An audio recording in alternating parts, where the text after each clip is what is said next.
the dishonesty that has existed is that we somehow led people to believe that. Também ninguém fala da intervenção da senhora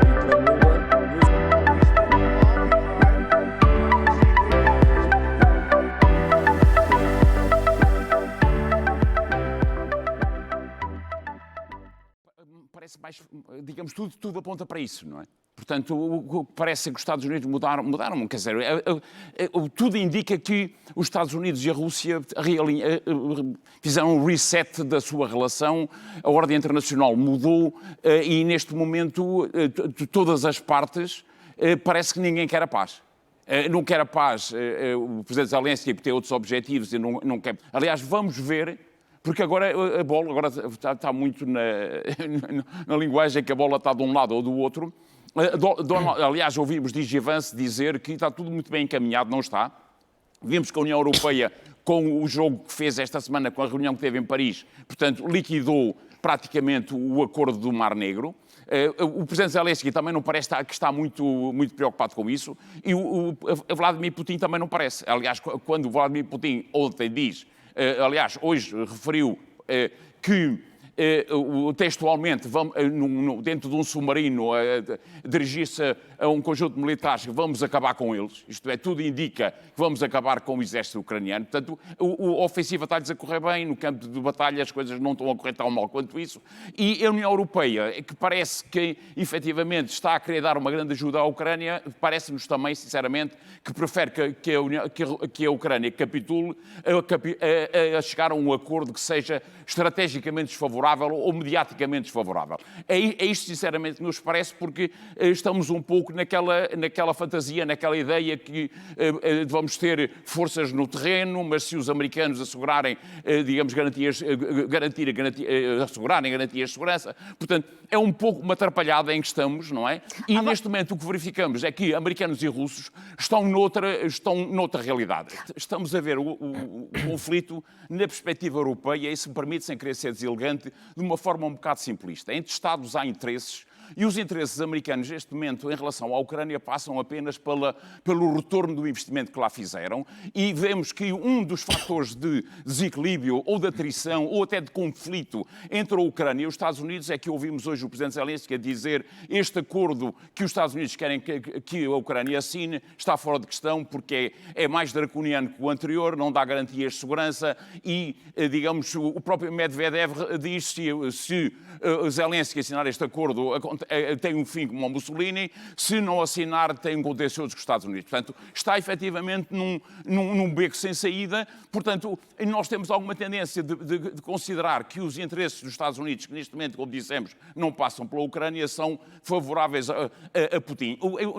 Parece-nos sim que o enquadramento o facto, quando iniciamos, dissemos que estamos efetivamente num novo ambiente de segurança, num novo ambiente estratégico, num novo quadro internacional multipolar, em que, em certa medida, já houve entre os Estados Unidos e a Federação Russa um entendimento, entre Putin e Trump, um entendimento, e os dois polos, se me permite apenas para digamos, dar uma ideia mais clara, os dois indicadores mais claros deste processo é que Vladimir Putin já disse que a Groenlândia é uma questão que não nos diz respeito a uma questão americana. Didier Vance anda-se a passear na Groenlândia, a fazer discursos na Groenlândia, a fomentar um referendo de questões de segurança. O outro indicador é o Irão ter respondido à carta, e o Irão é a grande prioridade. O Irão, entenda-se, a relação com Israel, o conflito iraniano, o potencial conflito entre o Irão e Israel, a questão palestiniana, a questão do Médio Oriente, mais propriamente. O Irão respondeu à carta que a administração americana lhe enviou, referindo que está disponível para negociar com os Estados Unidos, mas não diretamente, tendo em conta que a política americana é de máxima força. Portanto, isto quer dizer, terá que ser com um interlocutor, e já estamos a ver quem é o interlocutor, naturalmente, é a Federação Russa. E, no entretanto, os Estados Unidos deslocaram para Diego Garcia, que é logo ali ao lado, um conjunto de bombardeiros furtivos, B-2, um conjunto de reabastecedores, portanto, colocaram sobre o tabuleiro de xadrez uma ameaça credível. Este cenário é que faz com que a Ucrânia seja, digamos, um aspecto secundário e muito provavelmente qualquer coisa que os americanos já descartaram. Mr. President, I rise today to talk about the unwinnable war in Ukraine, which has already cost American taxpayers billions of dollars. Now, anyone who dares question the uniparty's narrative on the war in Ukraine is obviously going to get criticized. That's okay. The media has been complicit in pushing this narrative. Think about, when was the last time you saw live footage on the ground in Ukraine? It's rare because Ukraine is losing and is losing badly. I'm going to review a few undeniable facts about NATO's history, but these are the facts, and that's what we have to go by. And we can't shy away from them. NATO was formed 75 years ago in 1949 as a defensive alliance, even though in 1991 we agreed to no more eastward expansion. We broke the agreement. We, NATO, and the United States. NATO has expanded eastward 7 times since that agreement in 1991. The bulk of this expansion happened before Russia annexed Crimea and invaded part of Ukraine in 2014. Again, these are all the facts. All play a part in the NATO story and Russia's response to it. Here's another fact. NATO's expansion was on NATO's terms, separate and apart from any Russian input or activity. Let me read that again. NATO's expansion was on NATO's terms, separate and apart from any Russian input or activity, contrary to Secretary Austin's claims. Ask yourself, how would the U.S. react if China or Russia entered a mutual defense organization with Mexico or Canada? How would we react?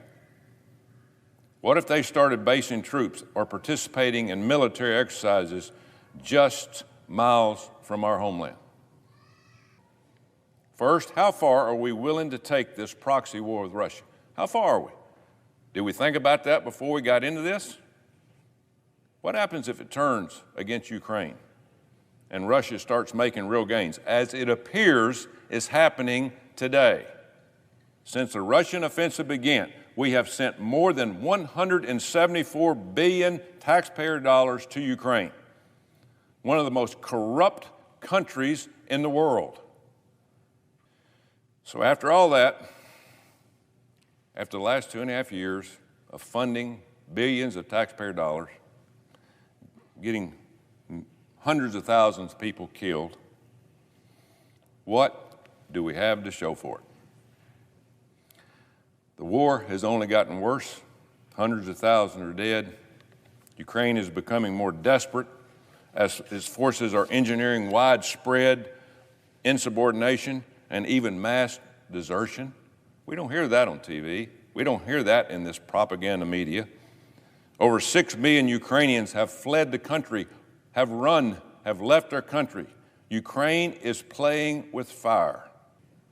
This administration never considered the consequences of Ukraine losing. How can that ever happen? This is really sad. It's sad for the United States of America. It's sad for the taxpayers. It's sad for our military. It's sad for our allies, and it's sad for NATO. Russia now has pounced on Ukraine. Whatever you hear in the media is not true. We are on the cusp of a nuclear war. Nobody seems concerned. It won't happen. Yes, it will happen. Putin has told us it will happen if you continue this. This would only escalate this conflict to an entirely new level that none of us can ever imagine. Do you think this offensive would convince Putin to come to the table and negotiate a peace agreement? Well, I would hope we would go, but we do not seem to want to make a peace agreement. We had better, and we better do it in the very near future. This will provoke him to even more deadly weapons if we continue to attack within their borders, costing more and more lives. NATO and the U.S. would be forced to respond as a result. We're trying to create a war. We must consider these questions thoroughly before we involve ourselves in another one of these crazy conflicts that should never happen. Improvising won't cut it. Now is the time for the U.S. to lead and negotiate a peace to the end of this bloody war.